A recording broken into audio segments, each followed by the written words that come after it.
Right. Good morning, all.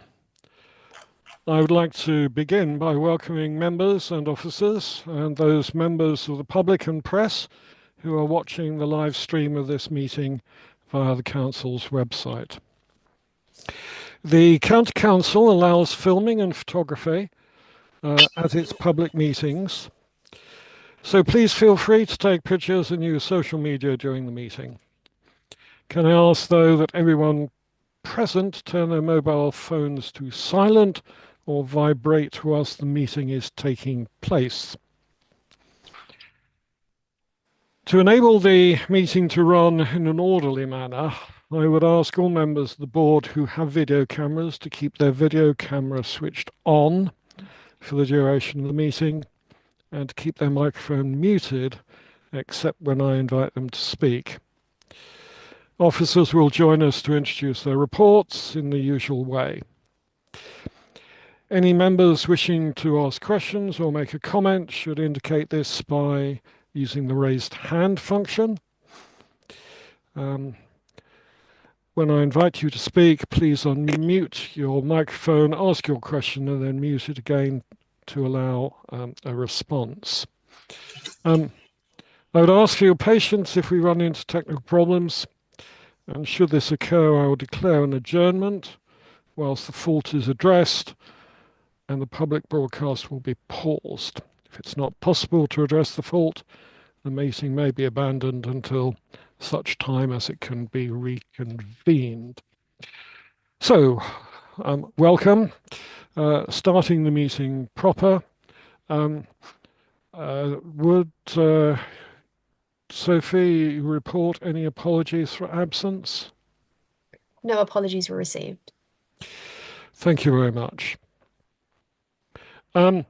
Does any member wish to declare any disclosable pecuniary interest or non-statutory disclosable interest?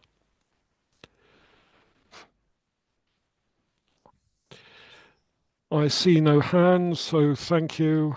I will take it that there are none to declare. If something comes to mind during the meeting, please do flag that at the time. We are being asked to approve the public minutes of the meeting on the 1st of November as a correct record. Does anybody disagree with those minutes as being a true and accurate record of the meeting?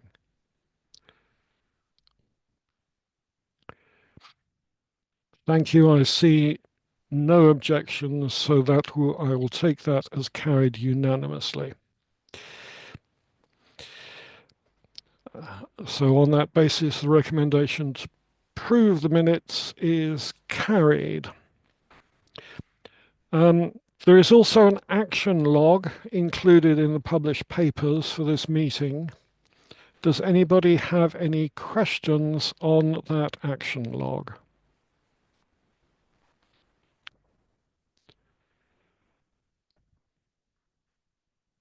And I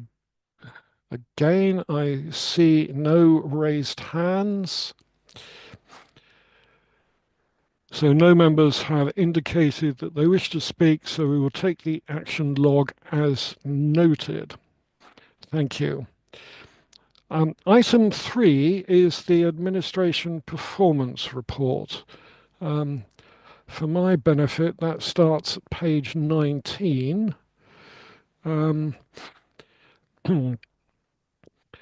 Madalena, can you introduce the report, please? Yes, thank you, Chair. I will just highlight the main points of the report. In regards to the service KPIs, 12 out of the 28 KPIs were not met for the 4-month reporting period. The missing KPIs were due to system workflows not being utilized effectively. This was discussed with the individuals concerned to avoid recurrence. Additionally, in this area, the performance was also affected by sickness levels that remain higher than desired, and an increase in workflow overall. For the reporting period, the estimates KPI remains red. The original resource that has been allocated to restore the performance for this KPI was diverted to train a team leader on the retirements process. This is to ensure that sufficient resources are allocated to the retirements team, where we have seen an increase in cases, especially in members retiring from deferred status. As mentioned, we are aiming to improve performance and to clear the backlog as soon as possible. However, our main focus remains on ensuring that members' benefits are paid on time. Lastly, in this area, I would like to draw your attention to Appendix 2. You will see the new suite of the SIPFA KPIs that we are looking to implement from April 25. Just to mention, the reason to implement the new KPIs is to align reporting with the SIPFA annual report guidance. And this is to ensure accurate reporting. And we are expecting Haywoods to develop a standard insight template for reporting. Moving on to the customer experience KPIs, there are 2 points I would like to address. Firstly, I would like to confirm that we started to analyze the starters KPIs and we have a breakdown of the failures in Appendix 3. As you can see, 1,062 failures have been identified for the reporting period. In this area, the failures were mostly due to data being submitted late by employers or just prior to the deadline, so we didn't have enough time to process the cases and issue the necessary letters. To mitigate some of the failures, letters will be generated daily going forward. Where data has been submitted late by employers, our employers team will monitor the situation, and if necessary, they will discuss with the employers concerned. In this case, the failures are related to 18 out of over 300 employers in the fund, so the percentage of employers that registered failures is small. I would like to add that from April, the Livers KPI will also be processed by the same team that processes new starters. And at that point, from April, we will also look at employer failures and what can be done to improve performance. In regards to the breaches of the law, as highlighted in section 7.3, the cases reported as an annual benefit statement breach in November have been reviewed. And as noted in the report, it was concluded that no benefit statement was due for the members in question. Therefore, the fund was 100% compliant. And lastly, I would like to draw your attention to the overpayment in section 10. Just to mention, the overpayment was due to delays in the fund being notified of a member's death. And following investigation, it was concluded that the delay was caused by a control failure related to uploading or downloading the mortality report. To avoid reoccurrence, additional controls are now in place to chase schedules that we believe are missing. And as a precaution, we are double checking that month's mortality screening just to ensure that no other cases have been missed. Just to confirm as well, an invoice has been issued and we are currently monitoring the case to ensure repayment. I'm happy to take any questions. Thank you very much. Members, are there any questions on that? Barry. I just wanted to query. I appreciate the customer journey KPIs. The majority of the failures were due to the employers, but I just wanted to question, they weren't all about the employers, so presumably the service failures are being addressed. 1 second. Just looking at the appendix. So Yeah. as I mentioned, we started looking only at the starters KPIs just to look at the failures. We didn't have the chance to look at the other KPIs, where we've seen like patterns in behavior. We've discussed this internally to address any situation, but moving forward, we will analyze all the KPIs and see where the analysis, what results the analysis had. I don't know if Michelle wants to come in as well. You're muted, Michelle, I think. Well, you were very quiet anyway. No.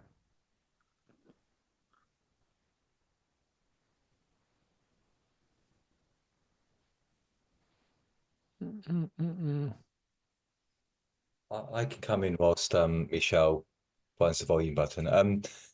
Yeah, I mean, generally, our performance is the other set of KPIs. So clearly, if we are not processing a retirement on time and there are amber, let's say, on our own KPIs, then that will also contribute towards the customer journey.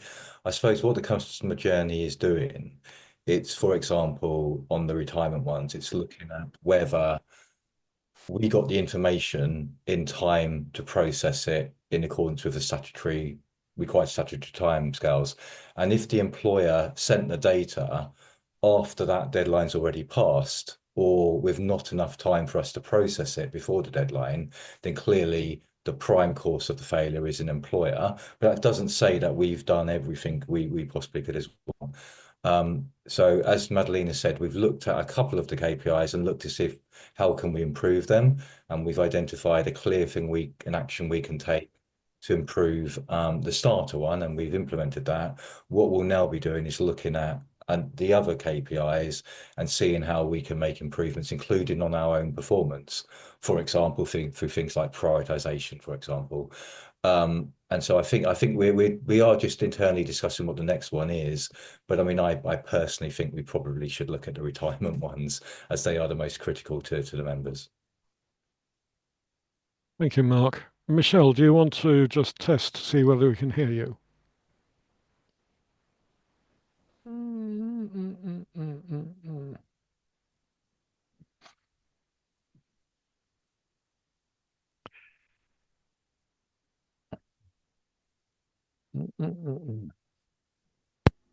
Is that any better? Yes, magic. Oh, finally. Sorry about that. Everything said it was working, and I don't know what's happened there. Apologies.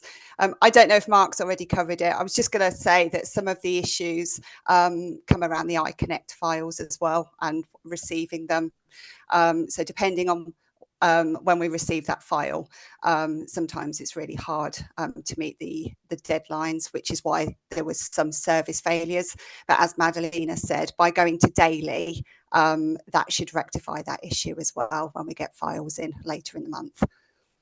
Thank you. Councillor Seif. Thank you, Chair. Well, Madalena's really asked, certainly given an answer to the standout issue from the report, which is obviously the overpayment. What I wanted to know originally to ask is how is this information normally conveyed to us? Obviously, there is this service, the mortality service, but presumably the failure on this occasion wasn't the service. It was our processing of the information that was coming in. I just want to check on that.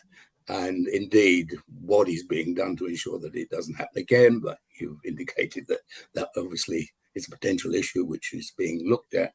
I wondered how long the overpayment had been processed, and indeed, what are the prospects of getting it back? I mean, are there any issues in trying to recover this money? So basically, they're all questions around that, which in part Madalena has certainly given a response to, but perhaps you can help me on the further inquiry. Yes, thank you. We did discuss with the service provider. The problem with the mortality screening report was for July. We are not entirely sure if that was an issue with uploading or downloading the report. Moving forward, we are going to chase every month to ensure that we receive the report on time. We did look at the report for the month in question, and I think the team is looking for any other cases where issues might have occurred, just to ensure that nothing was missed.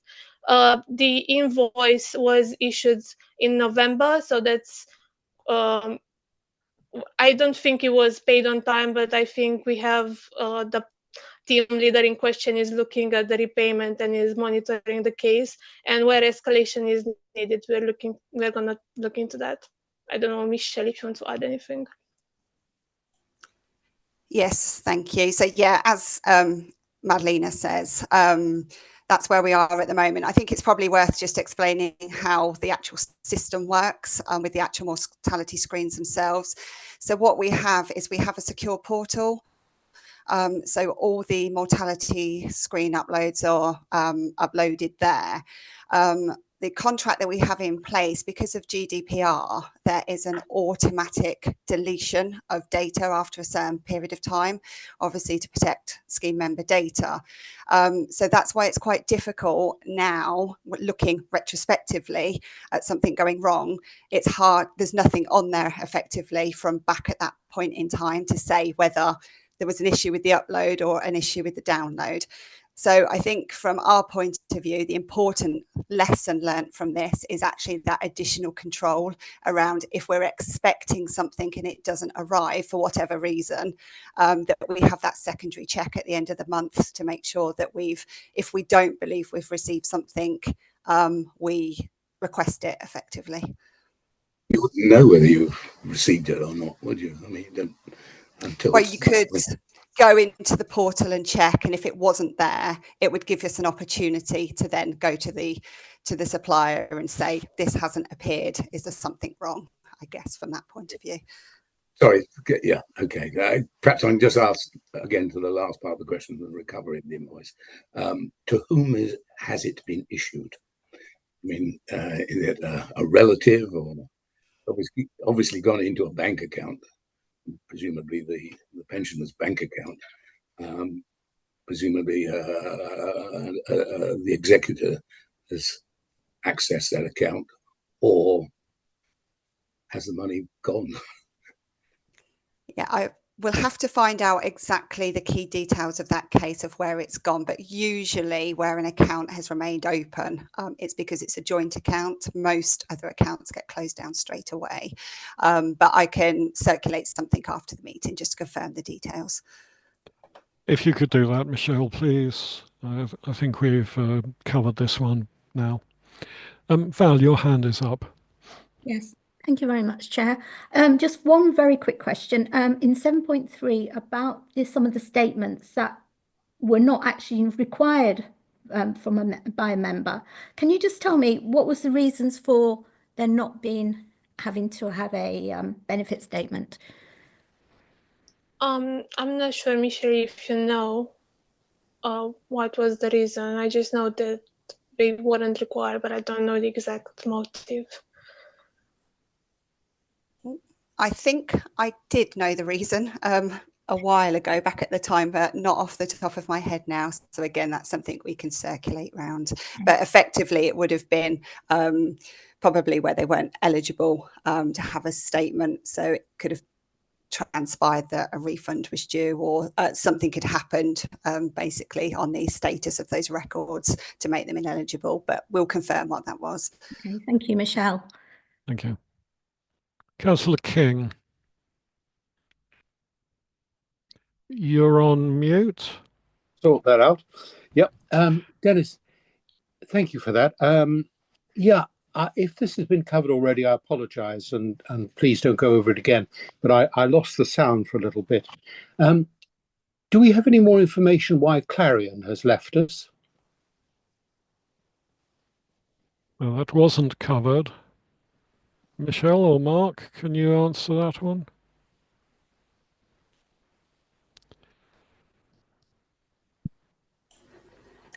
I can't, but I can ask Corey to circulate something after the meeting. Mark, I don't know if you know anything particularly about that one.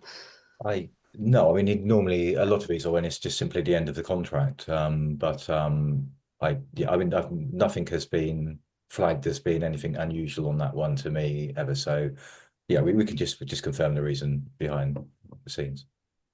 Yeah, be interesting to know, I think, because obviously if we lose, I assume Clarion is quite a large, or was quite a large member of the scheme.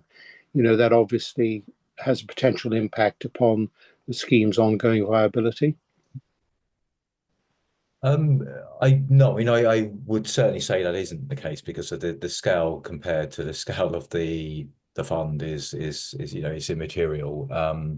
So it's quite usual for large employers can leave the scheme, and we've had them in the past where there's been exit credits, or sorry, surpluses over 10 million in size, and they still are tiny compared to the scale of the scheme.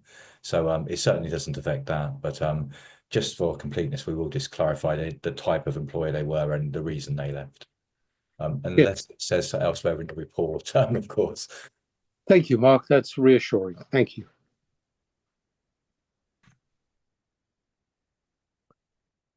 Thank you.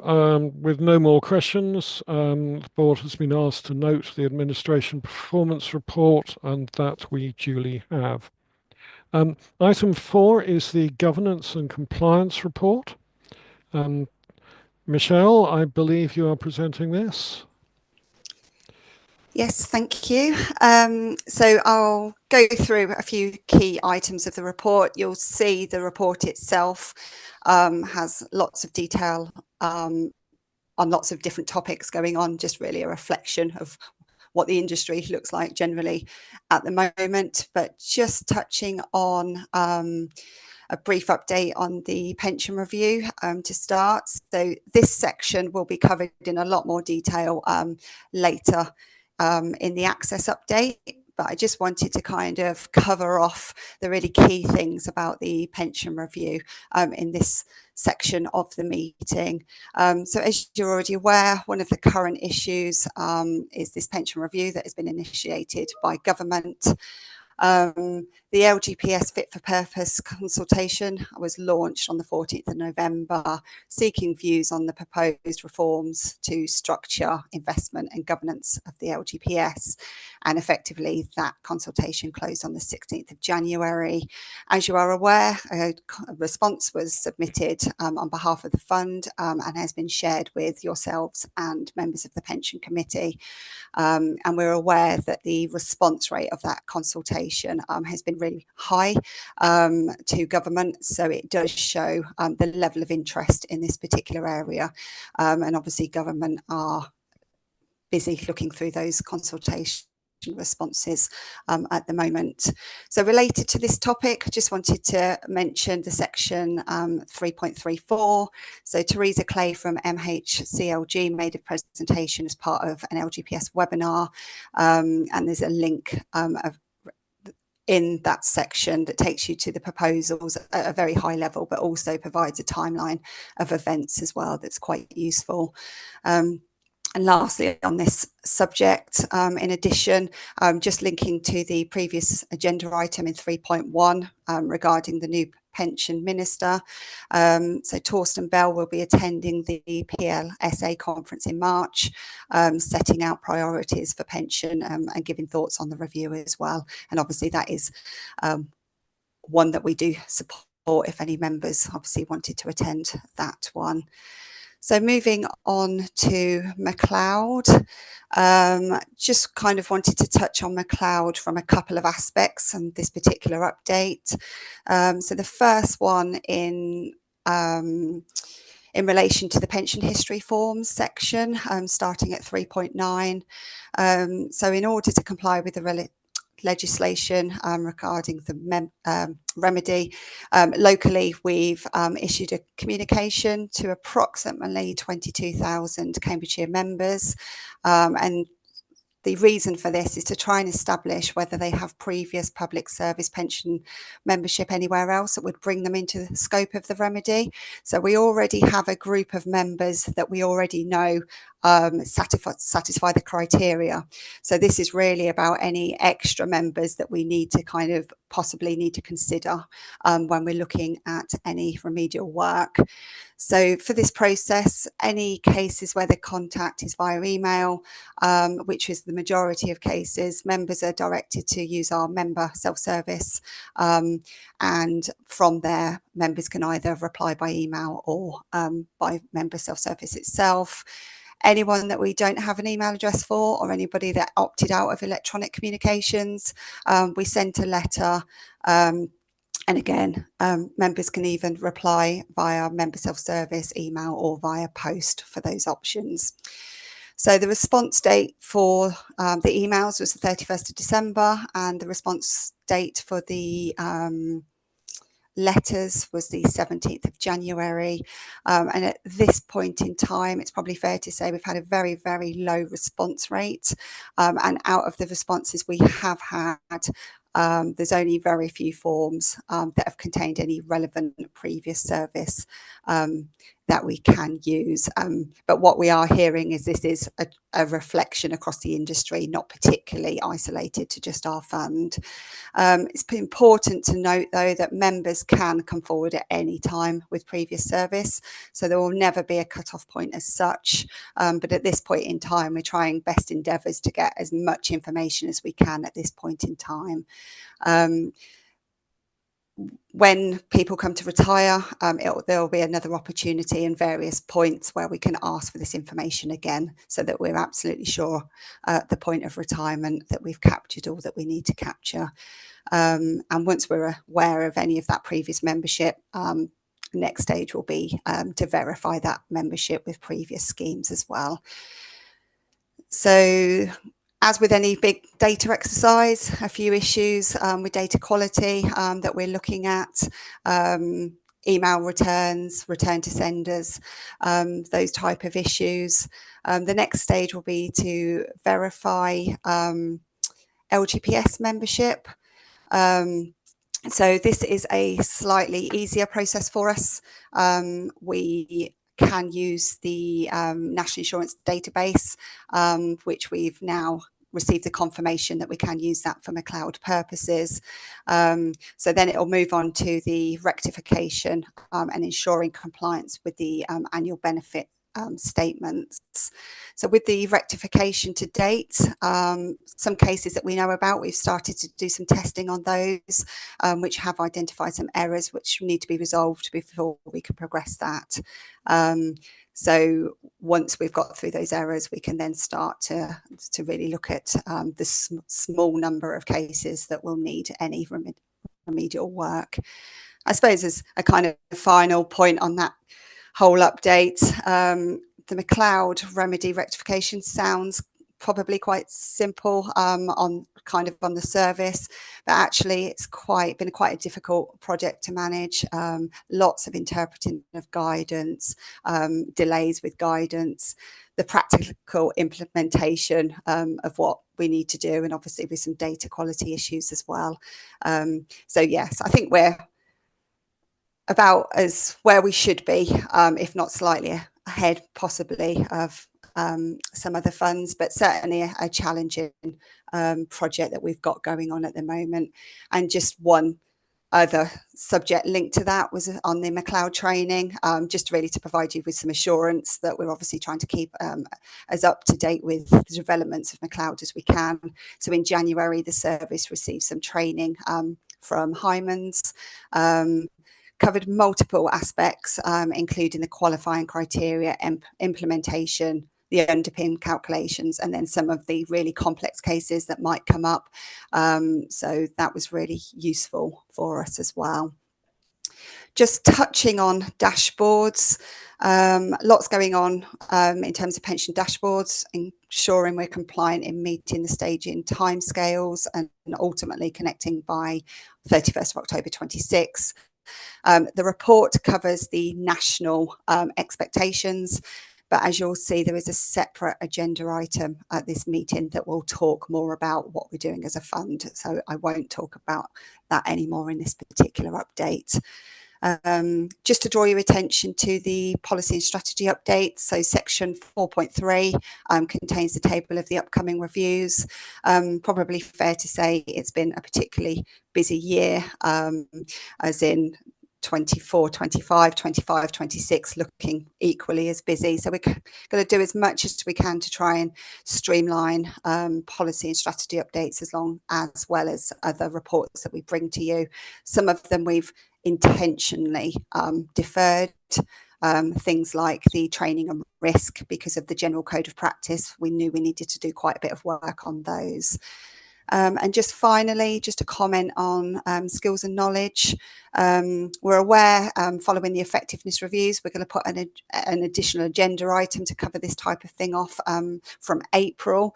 But really, just if anybody has any thoughts or that attended the governance conference last week, happy to hear any feedback or any general thoughts around that. I thought it was a really interesting conference, kind of highlighting some of the things that are coming up in terms of the equalisation of spouses' benefits and things like that. Gender pay gap obviously featured on there as well. But happy to either take any feedback on the conference or any general questions on the report. Thank you. Thank you, Michelle. Whilst we're just on that, can I ask Val or Barry if you wish to feedback anything on the conference? Can I take this? I'll take this first, if I may, Councillor Seif. Barry? Yeah, my only because I haven't we did get an email with the slides, so it's quite recent, but my only comment was quite dominated by the Fit for the Future consultation and about dashboards. But yeah, it was all very interesting. Sort of related to the conference and related to, that was going to be my question, about training. It was kind of highlighted that really we should have some training on how to actually chair a meeting.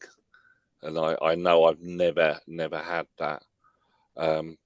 Personally, I'm kind of trying to kill two birds with one stone.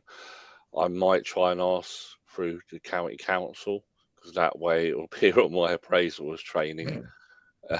But I just wondered if you have any thoughts on such training or any training availability. Yes, thank you, Barry. Funny enough, that's one thing that I'd picked up on as well. And there was a couple of other comments around that section for us maybe to consider as a board as well, things.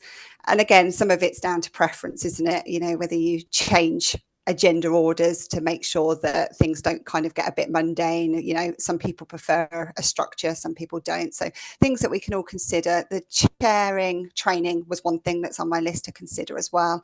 I think there was a checklist, I think, attached to that presentation as well, wasn't there, on chairing. So I think my first point of call was I was going to look at the document that has the checklist on it, and then go from there. And then obviously in consultation with yourself and Dennis, we'll maybe have a think about what we want to do with that going forward, if that sounds reasonable. I mean, certainly there was a fascinating session, at least for me, on behavioural biases and phrases like cognitive depletion. It's one that struck me, and we may suffer from that later on, given the length of the meeting it may end up being. I suppose I didn't quite take the focus that, I mean, I attended in person. I thought there were some very good presentations. There were some that raise some real challenges looking forward, and particularly on both the value of pensions and affordability of them. There was a presentation with a vast number of slides with detailed information on. My one memory of that was a brief exchange with the speaker afterwards, at which point I said, "We're doomed, aren't we?" And she said, "Yes." Given that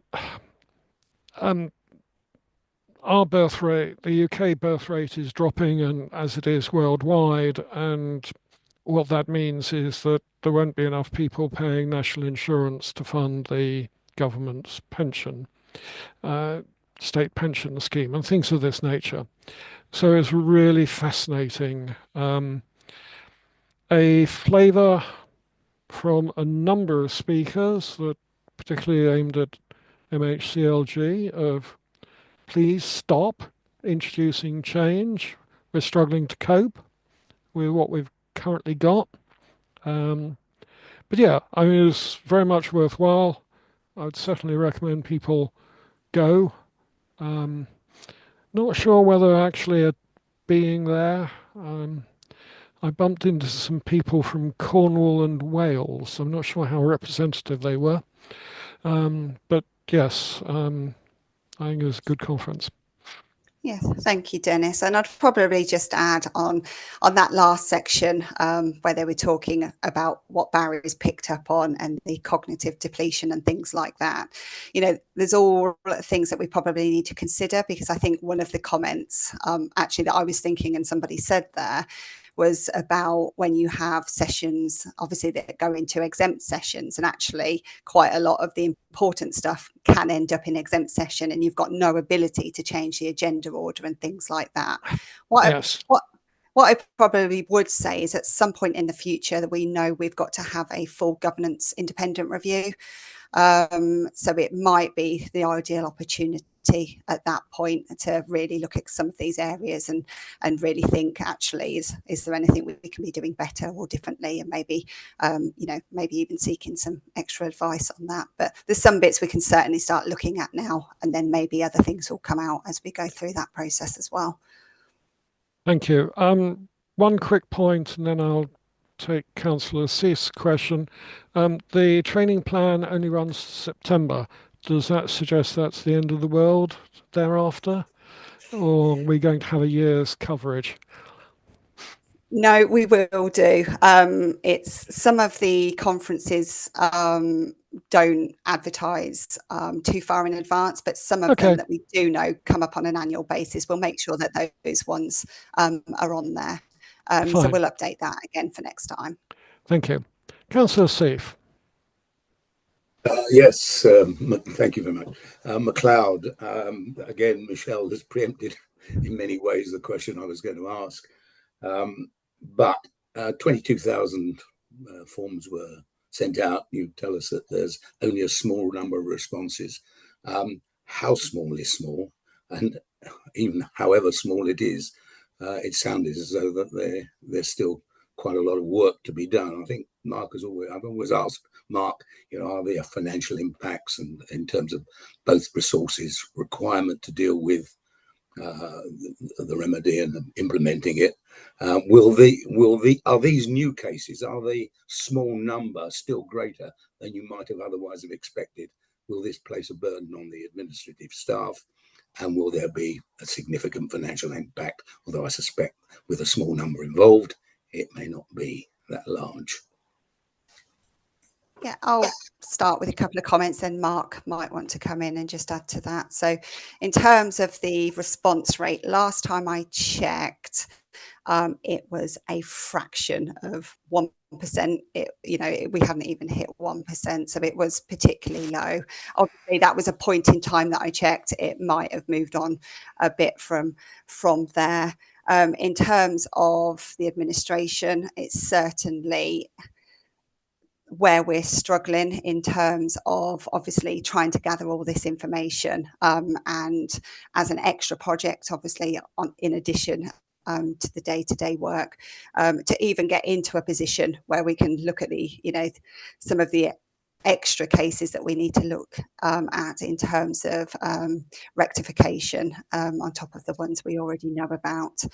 In terms of financial, the impact will be minimum in terms of a financial impact of all this. It's certainly an administration issue more than anything. But Mark, I know you're a bit closer to it. You might want to add some additional comments. Yeah, I mean, only that I was expecting this response rate because ultimately we are asking members if there is any missing service on their public service pension scheme service on their record. So lots would have already disclosed it in the past. And we're also trying to look for, if anything, any service which would bring them into scope. So again, that kind of almost like put some parameters around what is the service which would bring people into scope. So I think the response rate is almost as expected.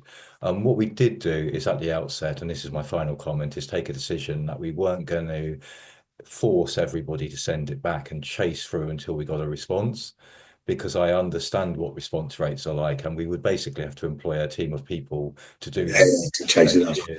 So there would be some futility into that. The backstop is, of course, when we go to an award of benefits, there will be a final opportunity for people to disclose the service, and if they do disclose something that looks like it brings people into scope, we will investigate it, and their record will be appropriately amended. Understood. Dennis, I do have another question. It's quite wide ranging, so perhaps if Val goes first, and then I can come in afterwards.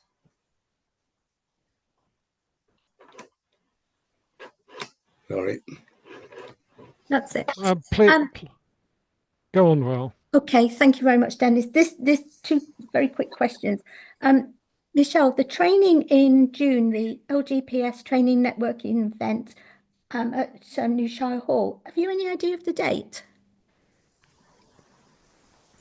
Yes, and it's part of my update in another report, if that's okay. So when I get to that one, I can confirm, because I do actually want to ask members to hold that date in their diaries. It's prior to the committee meeting in June. Okay, can you deal with that when we get there, please, Michelle? Yeah, will do. I've got a bit further context around that as well that I can give you. So one further question: the PLSA conference, it says between the 16th and 18th. Is that actually a 3-day conference? Yes, I believe it is. Yeah. Okay, that's the end of my questions. Thank you. Councillor Seif, back to you. Back to me. I don't know whether it's appropriate in this particular section or business plan. Certainly germane to the question that you asked, Chair, about when does the world end, or when does training stop? The local government reorganisation. Do we need, or is the team starting to think about the implications of that? I know that everything is up in the air at the moment. We don't know how and who we, as Cambridgeshire and Peterborough, will perhaps work with, or combine with, or maybe stand alone with. We don't know, but there could well be implications if there's has to be amalgamation with other pension funds. So I don't know whether that's on the agenda for the team to look at. If I could come in on that one, I mean, basically the reorganisation, as I understand it, is within, if you like, within the existing boundaries of Cambridgeshire as a whole. And on that basis, every authority within Cambridgeshire is part of the Cambridgeshire Pension Fund, with Cambridgeshire County Council being the administering authority. So that obviously goes for Peterborough as well. I mean, there obviously may be regional things going on as well, but in terms of the actual authorities that would constitute those that cover the current area of Cambridgeshire, I understand that that boundary isn't going to likely change. I mean, this is only what I've obviously heard. It's similar to what happened in Northamptonshire in the sense that there was complete reorganisation of local government. It went from a number of local authorities to 2 unitaries. And then obviously there was a decision made as to who was the administering authority for the pension fund. But in effect, there's lots of work, don't get me wrong, in terms of what that means for a pension fund and the you know, at a member level where people change employers, etc. Clearly, there's a question for how the administration is undertaken. But there's effectively one team that does it for Cambridgeshire at the moment. It's up to obviously whoever is the admin authority what they decide. But we obviously had to come up with quite pragmatic solutions for these things when we dealt with Northamptonshire, and we certainly liaised with other authorities who had gone through the process to understand the best way forward. Well, the council has to put in its proposals by the 21st of March, I think. So I don't know whether you should be part of that discussion, because it could affect you. I don't know. I haven't the faintest idea at the moment, and maybe Stephen Moy does, as to what, whether we will remain as we are, or there will be parts of other counties or district authorities added to us. It's certainly been talked about, but I don't know where it's going. So I just wonder whether you should be part of those discussions. You should be. We will be clearly brought in at a certain point, but I think it's fair to say that there generally is the first stage is obviously determining what the appropriate cohesion of authorities is to form the new landscape, as it were. Once we get into the realm of we need to identify an admin authority for whatever the shape is, then clearly we will be part of those discussions and we'll help inform the decision, actually, because there will no doubt be a number of metrics that would feed into them. Okay. I should add, we will look at the risk register with this in mind as well. So we have already been discussing behind the scenes the possible need for an additional risk. Excellent. Thank you. Thank you. With no more questions showing, we have been asked to note the governance and compliance report, and that has been done. Thank you very much. And now moving on to the business plan update. Mark, can I ask you to take us through the headlines of that, please?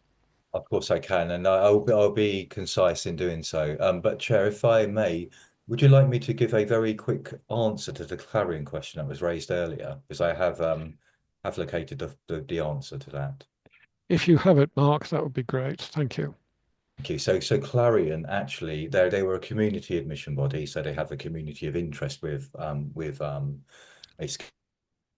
Actually closed the scheme to new accrual for staff following a consultation, and so that's why they ended, because no staff had ongoing membership of the LGPS.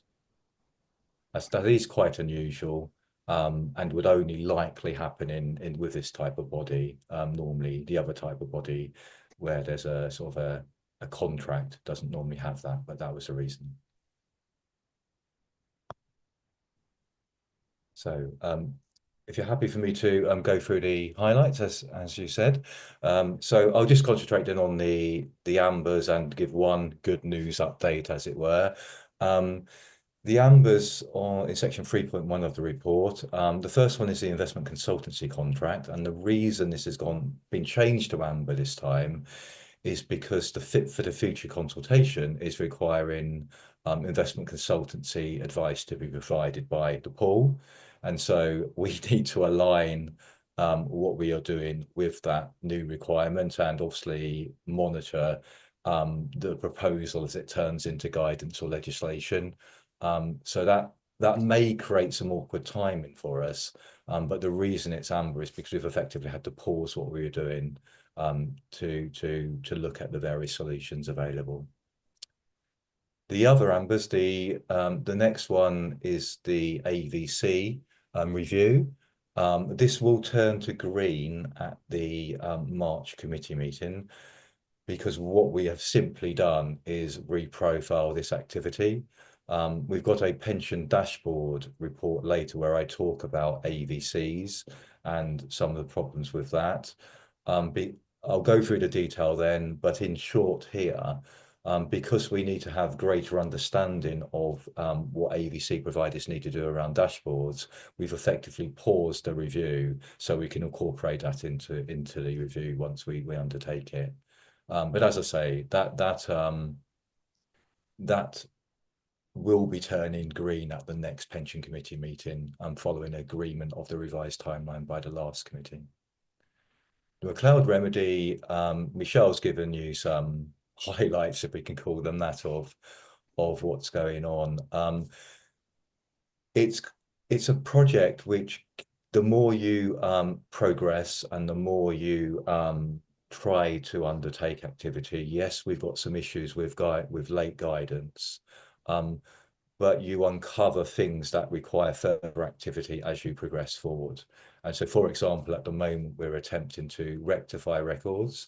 And what we are uncovering is missing data from scheme employers to be able to actually undertake the bulk calculations required. And then on some cases where we have undertaken a bulk calculation and it looks like the underpin does kick in, it turns out there's something on the record which has contributed to that. And when we correct that, the underpin no longer bites. So there's quite a lot of errors. There's quite a lot of cases that look like they bite, but ultimately they won't. And so it's a really, really complex project. Hence, we've turned it amber. I think once we've got more assurance over all the actions required and the timescales we can do it, we will ultimately turn it back to green. But it's amber for now. The processing of undecided leavers is amber, not because of our delivery against target this year, which is clearly on track, you'll see from the report, but because I think next year is going to be our toughest year in terms of the number of things we're juggling. I don't think there's any surprise. I agree with the sentiment expressed at the governance. You know what you said about the the governance conference.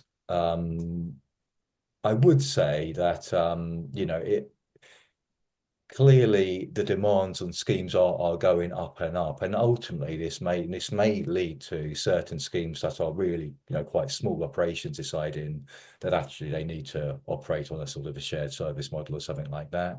That could be a possible outcome of just the sheer agenda all schemes are facing at the moment. But yes, I think I'll pause there on that part of the update. And the only thing other I was going to flag was the new website. Really pleased that it has launched. It's had its hard launch now. We have communicated to the various stakeholders the fact that the launch and the new website is live. If you did look at it in the first few days of launch, it was a bit slower because things were going on in the background to correct issues.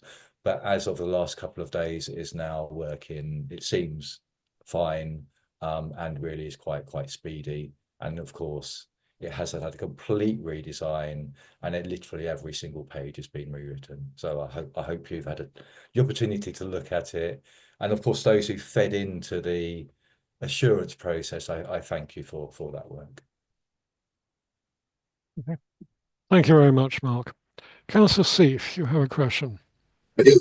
Yes, unprocessed, undecided leavers. Presumably that is a continuous process. So although you're making headway into the backlog, presumably you're up to date.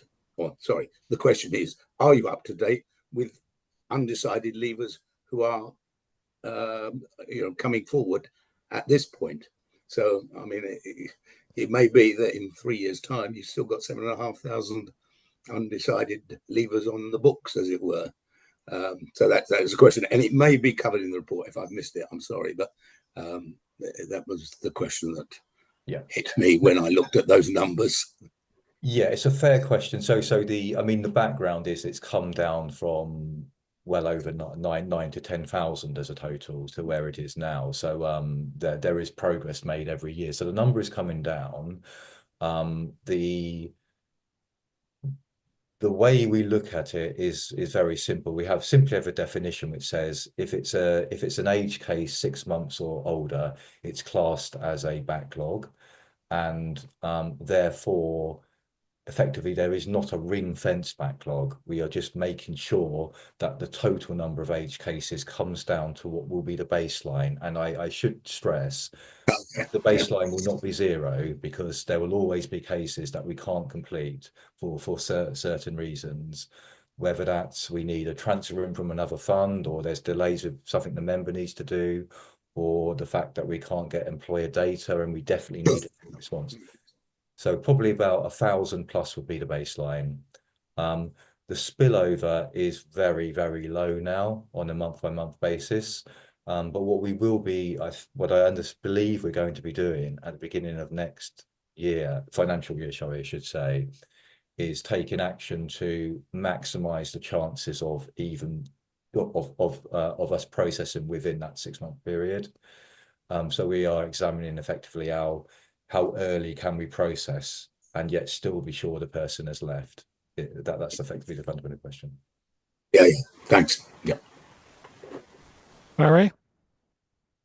Yeah, I meant to bring it up earlier when we were talking about the conference, but Mark sort of mentioned it, so just to add to that. So the impression at the conference that there are certain funds that are really struggling with the amount of work to do with the cloud, dashboards, etc. But I just want to make the comment that though there's a lot of work to do, you seem to be coping quite well with the amount of work. Yeah, I mean we are constantly looking at whether we've got the right individuals in different teams who are doing it. It's a lot to juggle at the moment, if I'm clearly being honest at all times, but I don't want to give the impression that we are comfortably coping with it, because it is very, very challenging at the moment. And I think for example, Madalena meant, and the one thing, the background to pensions administration is that just BAU, in order to keep on top of business as usual, you constantly have to become more efficient, because the volume of members you're dealing with goes up every month as you get more deferreds and more pensioners. So assuming the active stay the same, the number of deferred members and pensioners goes up.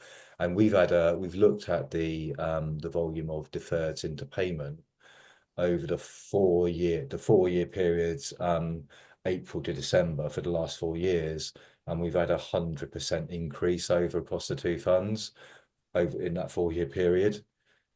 So we think that this was partly as a result of people retiring early and drawing their deferred benefits as a result of post-COVID.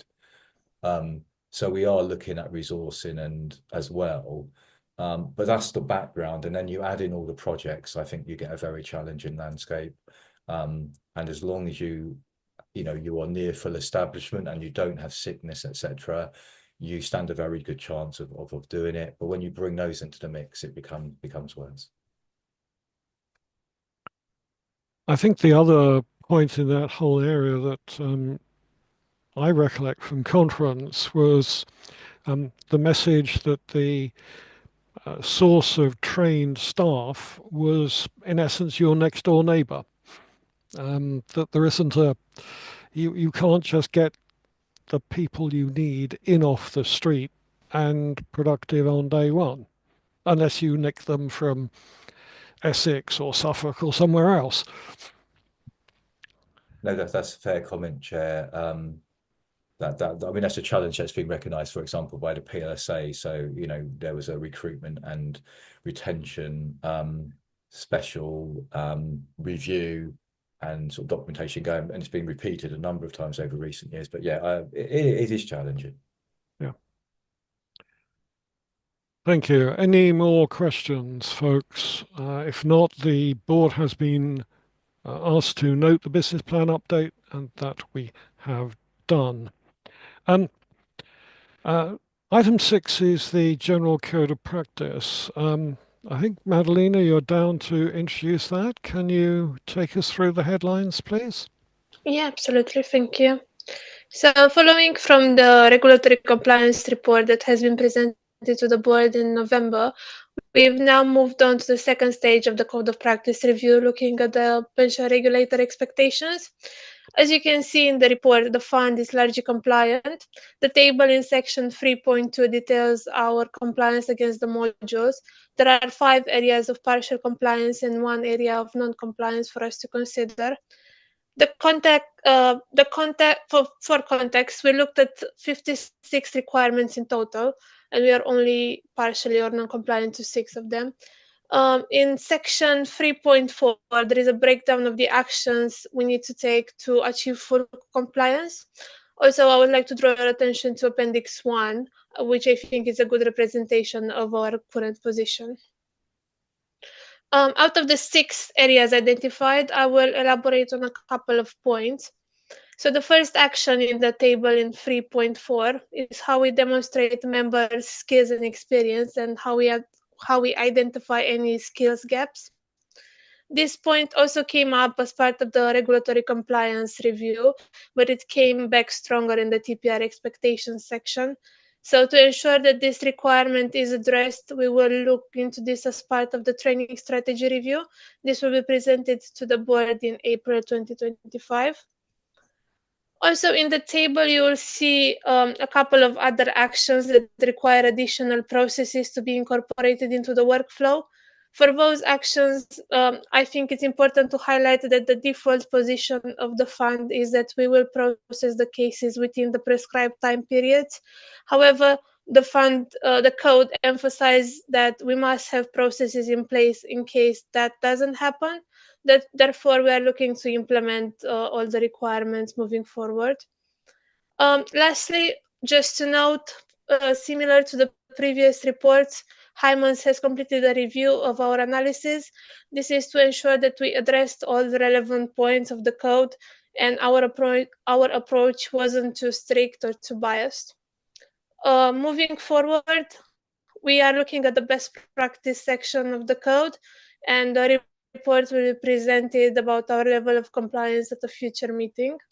And together with that report, the board will also receive a consolidated summary of the action points that came out of the full code, the full review of the code. And later in 25-26, probably in the autumn of this year, we will also present a progress report against the action plan. I'm happy to take any questions. That's great. Thank you very much indeed. Thank you.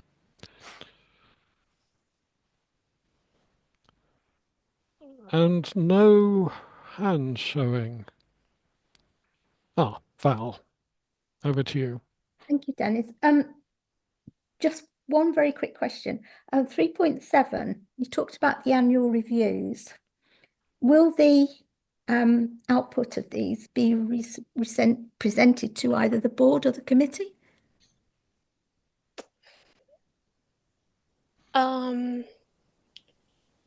Yes, so we will have another review next year, so around February next year, and then we will present the results to the board and the committee. Okay, thank you very much. Thank you.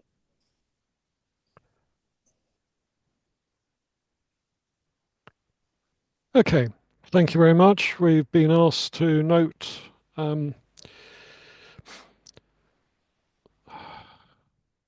Code of Practice report, and that we have done. The next item is the pension dashboard. Mark, I think you're presenting this one, aren't you? Yes, I am. Thank you, Chair. Thank you. Yes, and this is this is one of two projects we've got currently running on a full project basis within the service. This, along with McLeod, this one we are providing obviously now quarterly updates to both board and committee. So you've got assurance over what's happening. We obviously procured our ISP, the integrated service provider that connects us to the ecosystem. That was our software provider, Haywood. The stage we're at now, so as expected in January, we are undertaking effectively, it's sort of a test connection. It's not truly to the ecosystem. It's effectively looking at the console, which will be our interaction with the dashboard ecosystem. So we can look at, for example, the matching criteria we set, and we can send things through that to see how, for example, a member request will be, whether it will be a full match and data will be sent back, or whether it will be a partial match and we need to have an interaction, or whether it will be a no match. So we're currently testing that, undertaking some user access testing. The one update from this report is we will not be taking the matching criteria to the next committee. The publication deadlines for the next committee are affected. Well, the drafting deadline is right now. We're finalizing reports now, and we're still in the middle of that testing, so we're going to have to delay it to the next committee meeting. But that's just a slight reprofiling, and ultimately we don't need that in place until October, which is when we go live. I should say when we go live, just to remind you, that is not the public having access to the dashboards. The government will give 6 months notice of when dashboards will go live to the general public, and we do not think it is likely to be until sometime through our after that October deadline, because there will be testing going on after that October deadline as well. So yeah, just to be clear, our connection deadline is the 31st of October this year. Dashboards go live with 6 months notice at some point after that. The other couple of areas, so as you'd expect, data quality is a big issue for dashboards, and that helps determine whether we get perfect matches. We are incorporating what learning we are taking into our data plan. And, you know, I mean, obviously we're looking at things like the amount of members that have email addresses, for example. We're looking at where it's pulling the data from to send to the ecosystem and making sure that is in good order, those kind of things. But the AVCs, I think, is probably the most testing area. And when I say testing, that's not just for us, that's nationally. The issue is AVC providers can decide to send the data to the ecosystem in different ways. So some, like Prudential, are sending the data to us. Others are actually sending the data direct to the ecosystem. And depending on how they're doing it, we obviously have different assurance and quality controls over that information, even though we are the ones responsible for the contract with the AVC provider.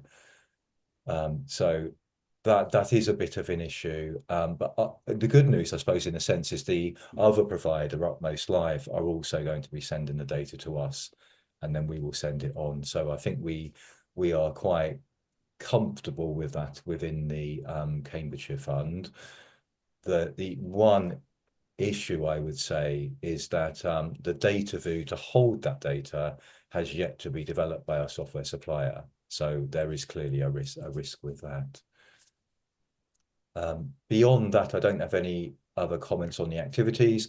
Just finally on the budget, we've got the implementation budget in there. We have not yet determined the business as usual budget. And I think we'll probably struggle to really nail that down, because what we don't know is what volume of queries we're going to coming through the system. We don't know how many of them will match. We don't know how many will require, therefore, intervention. And the other aspect, which we've been doing some thinking around, is we don't know what other follow-on casework will come from this. So if people are finding pensions, it may not just be a request for their dashboard information. They may follow that up with maybe member self-service requests. They may follow up with estimate requests, or they might just have other general queries that might come through. So dashboards may increase workflow from increased contact with members. I'm happy to take any questions, Chair. Of course, thank you, Mark. Barry. So I understand sort of for the LGPS, the sort of connecting date is this year, but nationally it's a year later. Well, that is the absolute latest deadline. Yeah. For small schemes, the absolute latest deadline is 31st of December. Sorry, 31st of October 26. But when government thinks enough people have access, they could well go live then. So there's no guarantee that the deadline will be after when everybody's connection has taken place. But we will see. It's an unknown at the moment. And sort of related to that, because it came up in conference, I think we talked about it at the pre-meeting. If the ISP is part of like the sort of like testing group, you might be looked at more favourably if you just go over the October this year deadline for not meeting it. Is that correct? Well, okay, so I guess if you are using one of the largest software providers doing this within the country, which we are, and so Hayward are part of that the testing process, then it's probably likely that and all of those providers will be having very similar issues. So it's putting at risk, the whole project, as it were. I think what I would say from a risk perspective is, we will be in very good company if it's a software related issue, because the majority of funds in the LGPS world use Hayward. And they are also going to be an ISP for a whole host of private sector schemes as well. So that in itself, I think, is an assurance. But I would have thought if these I think there's only about 4 providers or something like that. If they are encountering issues that could lead to that deadline not being met, then probably that is putting at risk the project more widely. Thank you. Councillor King. Yes, thank you very much, Chairman. Just wanted to apologise. I've had some problems with my camera, so if you haven't been able to see me for a while, I have been here and listening with rapt attention. You just haven't been able to see me, but it's sorted out now, so I apologise for that. Thank you. Thank you.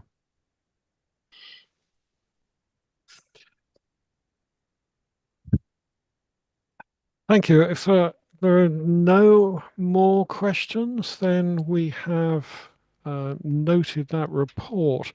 Now, the next item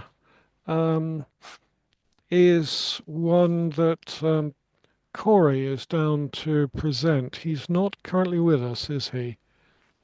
No, Chair, that's fine. I was always prepared to step in on this one, so that's absolutely fine. Okay. Fine. If so this is the review of the admissions and bulk transfer policy. Thank you, Chair. Yes, and whilst we have completely restructured it, a lot of the content remains from the previous version. If you recall, after the last valuation, we pulled out some aspects of our policy into separate documents, and one of those was a cessations policy. And so this used to include cessations as well, but that's now in a separate policy. And so it only references cessations where it needs to. What we also have done, which has contributed to it effectively being a clean version provided rather than one with track changes, is it kind of went through before into different types of body and repeated information. And what we've done is kind of organized it, I guess, more thematically to kind of cut down on that duplication and make it easier to read. So those two things combined means it is a very much a completely restructured document, albeit containing a lot of the similar information. The one big change I would highlight would be the using pass-through for admissions as a default. So this is where effectively the risk is retained by usually the letting authority, the authority letting the contract. And what that does, it can give more assurance over the pension costs and should ultimately feed through to a lower price contract. But what it also does is obviously helps the cessation aspects and looking at whether there's a surplus or whether there is a deficit and whether that needs to be recovered. So it's kind of been put in place due to the new landscape of dealing with cessations. Beyond those comments, I don't have anything further to add, Chair, and happy to take questions. Are there any questions? Okay, Mark, I have one, if I may. Who's the intended audience? Who's the recipient of this document? It would usually be scheme employers who would have the most impact the most quite clearly, because it's impacting how we deal with admissions and ongoing management of a scheme employee during their life. So would you have expected the individual reading it to be a pensions expert? Or what characteristics? I mean, sorry, the reason why I ask is that, and I picked the requirements for entry area, and I was going through this and trying to make some sense of it, and was struggling with the complexity of the language and the way it is actually written. Yes, because there are technical terms involved that will complicate it, but I fed it into that portion into Microsoft Word, and it came back with a readability which said that the it was the readability level was equivalent to postdoctoral, not GCSE A level or anything else, but way beyond that. And I just wondered how the recipients of this are actually going to manage to cope with something that is very complex, written in well, at least I felt, and perhaps some of the technology felt, was quite a complex structure. It is. I mean, it is a complex environment that particularly around this area. So, however, I would say that the majority of employers, when going through this kind of activity, will probably have things like legal advisors attached. I mean, that won't be the case, perhaps, for example, for a parish council. But the majority of admissions quite clearly are suppliers, where they often are taking advice. And actually, they're very often taking legal advice. They may be taking actuarial advice. And sometimes we have discussions with their actuarial advisor alongside our actuary as well. I mean, we can obviously take a look at it, but I do wonder if it's because it's using terminology from the legislation, and then we're using it as an abbreviation as well, whether that has contributed towards its reading level. But actually, when you look at it, is quite clearly, what those terms mean, because they're literally a few words above where they're used again. I was just feeding back my attempt to review it. Obviously, I didn't need to fully understand all of the details because that wasn't the test I was applying. It just struck me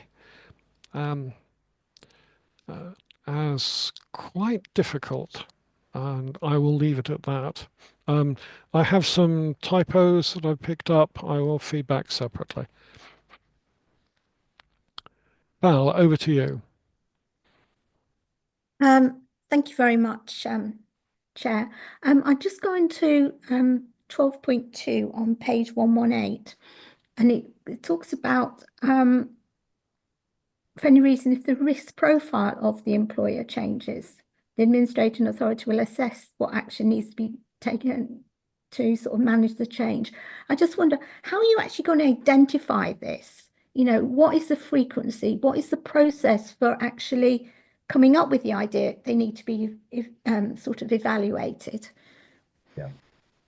So if it's us, so it can either be us identifying it, or it can be the employer flagging it. So us identifying it, well, a very good example is the colleges. So the government has stepped in with a guarantee akin to the academy guarantee, which is prompting us to look at the risk profile of colleges. We could also, for example, as a horizon scan, identify that if a university was in the pension fund, that universities are posing greater risk, therefore we need to look at it. The employer might flag things going on that they're aware of. It could be regarding membership, the level of staffing. but very often it could be things like if they are looking to absorb a contract back in, and that's bringing in assets and liabilities in a certain shape, which changes their funding position. So it can be lots of things, but you know, I think they are fairly obvious quite often when they arise. Okay, all right. Thank you very much.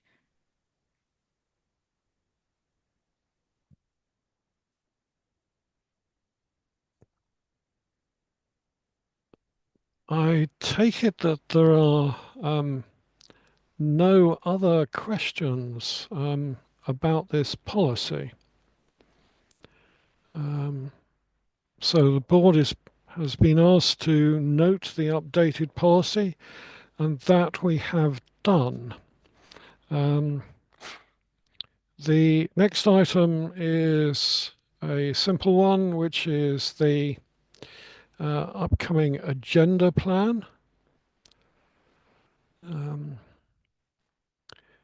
Has anybody any comments on the agenda plan? Just a couple of comments from me, if that's okay, just to explain where we are with it. You'll obviously see that we're just partway through the year at the moment. We're currently finalising the business plan activities that will go to Pension Committee in March. Once they are agreed, we'll obviously populate the rest of the year with all the activity and policies that we've got coming up. And just a secondary comment, just to confirm that we're also looking at the gender pay gap, in particularly for the Cambridgeshire Fund as well, and that will be an agenda item at some point in the year as well. Okay, thank you. Barry? Just thought I'd mention it. I'm sure you would have mentioned it, Dennis, but our July meeting, we have the election of chair and vice chair that isn't mentioned on there. Yes, thank you. We have noted that. We'll get that updated. Thank you, Barry. You saved me doing that. Val? Dennis, there's a lot of items on the next agenda. Are we having a slightly longer meeting? Thank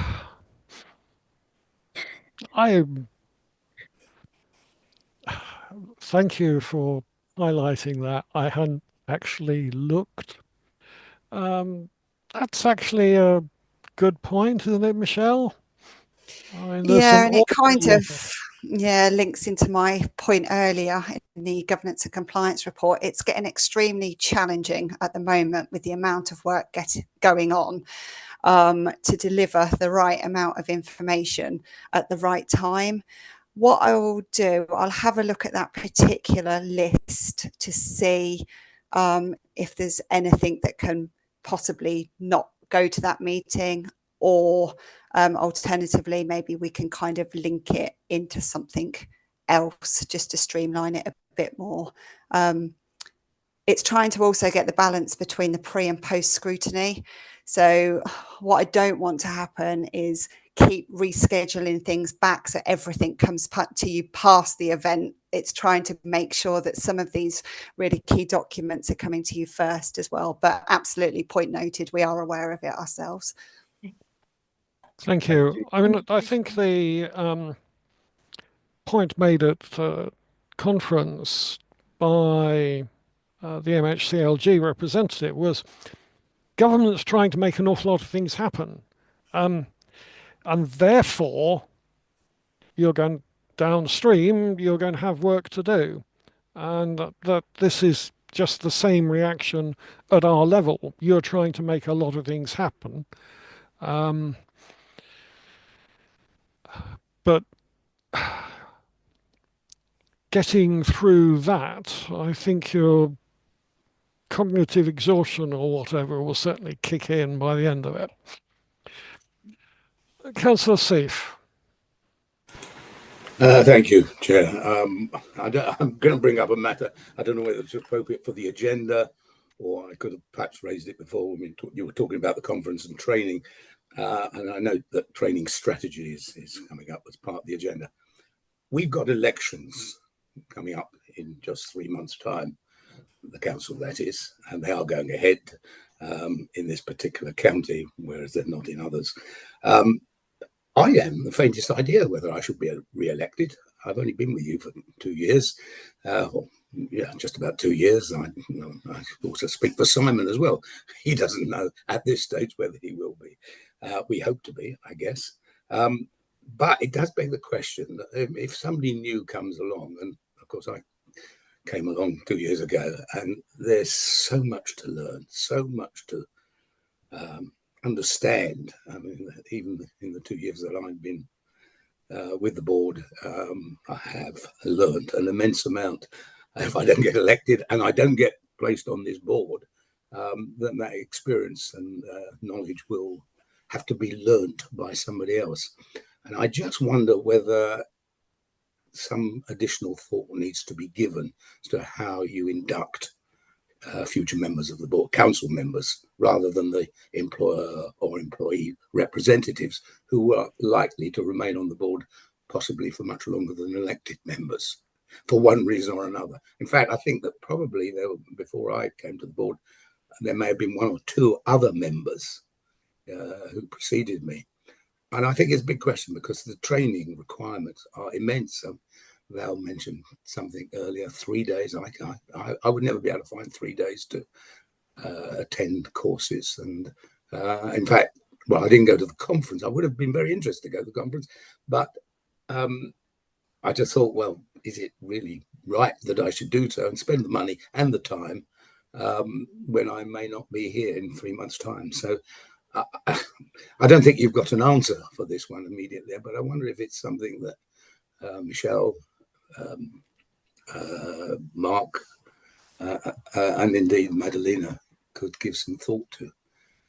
Just a quick aside, we had a live training session a couple of weeks ago with Hyman, and I actually enjoyed that because there was a bit of interaction, and it was much easier to absorb the information that was being presented to us. So it's a different way of training, which I know has just been introduced, much easier for new members to absorb. I just put it in front of you. No, absolutely. And it is a valid point. And what we've done is at the moment, we've incorporated it as a risk. So when we get to the risk register, it's highlighted there and some of the actions that we're going to take as well. But as you rightly say, you know, there's almost like a dual risk, isn't there? There's the risk of possibly not being elected for some members, but it's also not then also a guarantee that you're necessarily going to be on the pension board or committee, even if you are. So it's certainly something we are well aware of. We're trying to get ahead of the game on, as Val mentioned earlier, part of that induction networking is to try and start off on the right foot as well. But I can certainly go into a bit more detail when we talk about the risk side of it as well in a few minutes. Okay. I think, though, the one thing I would say is that whilst the training that is offered to board members has changed over the period I have been on the board, but I do have to say that actually being able to get away to conferences does make a real difference. Whether they're in essence 2-day or 3-day, they give you a real opportunity. But since you mentioned that, did you note the deliberate mistake in the Hyman's presentation? No. Go on. Hit me. Well, have you read your code of conduct and what you do with a conflict of interest recently? Well, I mean, you were there as well. I mean, I certainly asked you a number of questions about conflict. But go on. The guidance they were giving was not compatible with the code of conduct on conflict of interests. And I'm looking forward to hearing from Michelle at some point how they respond to that. Barry, over to you. Yeah, just to sort of pick up on the training, etc. Obviously, we have the training platform, and I see that as achieving the minimum amount of training. But yeah, just to add that at conference, I was sat on a table with a brand new board member, and I was explaining the value that you get out of conferences, especially that particular the LGA conference, that you don't just get from sort of traditional training. It's the sort of networking and asking questions that you can't really do on a training platform. You can't really ask questions. So I just wanted to add that point. I totally agree with you, Barry. As I say, I got much more out of that conflict of interest, even though I seem to have missed a particular point. The point that I'd raised in that meeting was that, you know, if you are a political appointee, you have a political position, and it may well influence your. You know, it's an interest that you have, and therefore there is an automatic inbuilt bias. But I don't think that that's what you were referring to, was it, Dennis? You were referring to a different aspect of the conflict. Conflict of interest in the Code of Conduct says you declare, you walk out the room. That's it. Yeah. No, I think there's no options, and they were presenting options. No, I think that was pointed out to them. That was one. Well. Sorry. They said it was one of the options. You're quite right. But I mean, it's not. Yeah. Okay. Thank you, one and all. We've raised a number of items on the agenda plan and look forward to an update on that. Well, in fact, it'll be the next agenda. We'll now move to items for which it is necessary to exclude the press and public. So, do members agree to resolve that the press and public be excluded from the meeting on the grounds that the agenda contains exempt information under paragraph 3 of Part 1 of Schedule 12A of the Local Government Act 1972, as amended, and that it would not be in the public interest for this information to be disclosed, information relating to the financial or business affairs of any particular person, including the authority holding that information? We do, or I do. Yeah. Is that a yes from everybody? Just nod or something. Thank you. As this, therefore, is the final public item on the agenda, I would like to express